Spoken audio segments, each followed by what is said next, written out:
interestingly enough, when we decide that we're going to encourage, support, tolerate, be inconvenienced by, work with, to try to help someone else that is irritating, after a while, it begins to wear down some of the evil that they might send our way, and we begin to engender goodwill from them.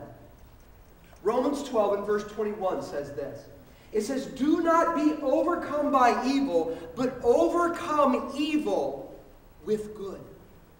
And when we will take the opportunity to give good and good and good to those who might be giving evil, evil, evil, or put it this way, good for irritation and good for irritation, it wins over their heart and has a miraculous way of changing the way they even act toward us. Yes, irritating coworkers are a huge reason why we can be dissatisfied at work. But if we adopt a servant's mindset, it will change the way we look at and feel about them, and eventually it changes even the way they interact with us. But what about this last big reason for being unhappy at work? This whole no voice deal. Nothing I say matters. I have no effect around here. Here God's word would say this. It would say, use the voice you have and get the voice that you need. Use the voice that you have. See, the Bible tells us this. It says you have the ear of the big boss. Did you know that? You already have the ear of the big boss. You have the ability to speak to him, and he will hear, consider, and act on everything you say. Did you know that? Well, you know who the big boss is, don't you? The big boss is God. Do you know God is ultimately in control of the company, the organization, the group that you work for? I love what it says in Proverbs chapter 21 and verse 1.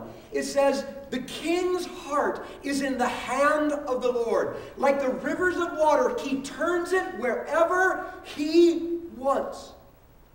That boss, that supervisor, that CEO, those leaders, the people you work for, you seem to have no voice with, you can go over their head whenever you want. Isn't that cool? You can go right over their head to the big boss, to God himself, and you can ask God to work, and God will, because he cares about your work.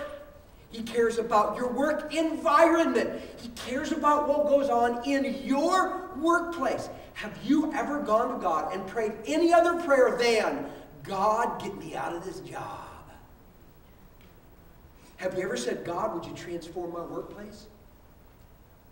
Would you transform me in my workplace?"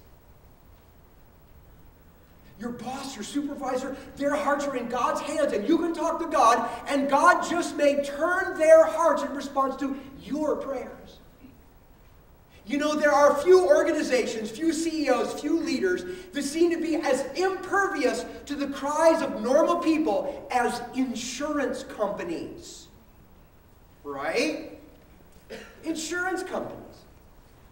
And yet even those bosses' hearts are in the hand of God. I remember it was 1990.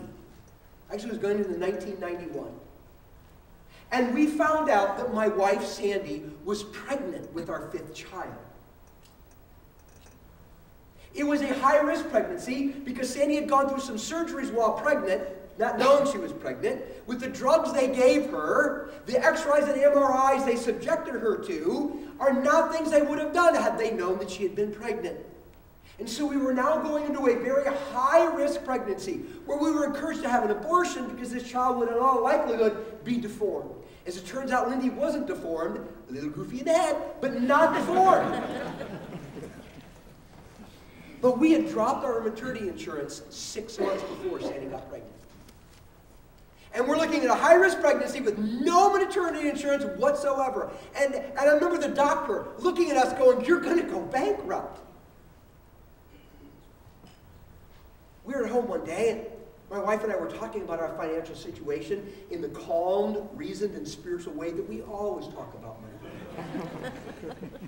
And Sandy said, "Well, how about if we just call the insurance company and ask them to put us back on maternity insurance?" And I laughed at my wife's naivete.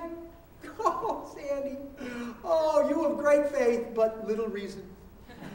Insurance companies will do that. They're in business, Sandy, not to take care of us. They're in business to make money.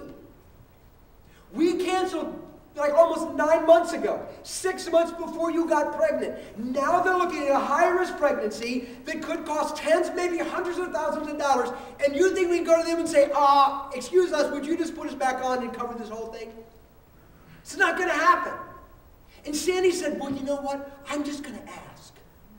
So she called up our insurance agent and said, his name was Bill, said, Bill, would you, is there any way that we could just get the coverage back?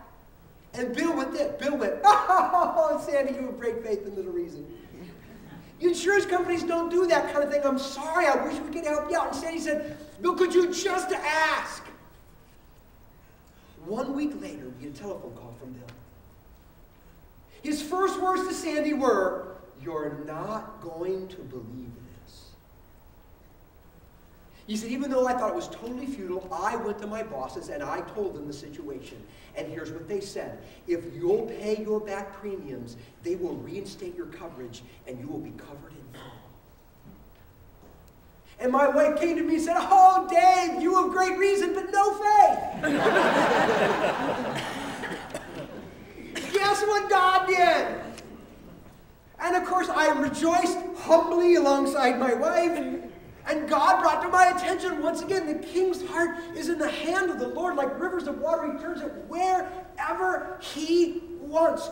You can always affect your workplace, your bosses, your supervisors, by going above them to God and asking for God to work in their hearts and minds and decisions.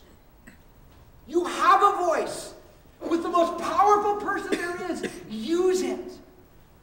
But get this as well. You can earn the ear of your other bosses. You can earn the ear of your other bosses.